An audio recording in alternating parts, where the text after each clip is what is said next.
Moito se leva reclamada unha humanización da zona despois da construción do túnel de Conxo, pero lonxe de acondicionar as áreas que quedaron nos arredores desta infraestrutura, a realidade é totalmente distinta. As rúas quedaron aínda peor e son os veciños os que sofren as consecuencias, como aquí, na ruela de Conxo de Arriba, onde teñen un camiño de acceso ás vivendas en moi mal estado e que, ademais, era un paso de moito tránsito. O problema é que este camiño vai ao centro de salud, vai ao supermercado, vai á iglesia, vai ao psiquiátrico, vai ao provincial, a parada de autobús. Está intransitable, non podemos, a miña muller xa que un día hai.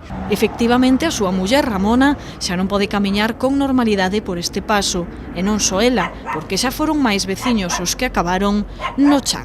Eu caín iba andando, claro, iba co bastón, e nas pedras resbalei, marchei cas pedras, e marcharon as pernas, e caín de cu, e tuve unha fritura ao clínico e todo. Normal, por aquí andaba calquer normal, porque andaba como ando por aquí, como outros traballos, pero ando por aquí, como ando posto de lixo.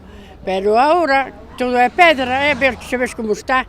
Ainda cae a xente que é máis nova. A veciñanza xa non sabe que facer para que o goberno local tome cartas no asunto e se condicionen estas rúas de Conxo que saíron moi mal paradas do gran proxecto do túnel. Mira, teño que salir unha hora da casa, porque eu levame moito tempo dar a volta, e vou por todo por aí, e paso por aí toda redonda para lá, e sabes onde está o médico.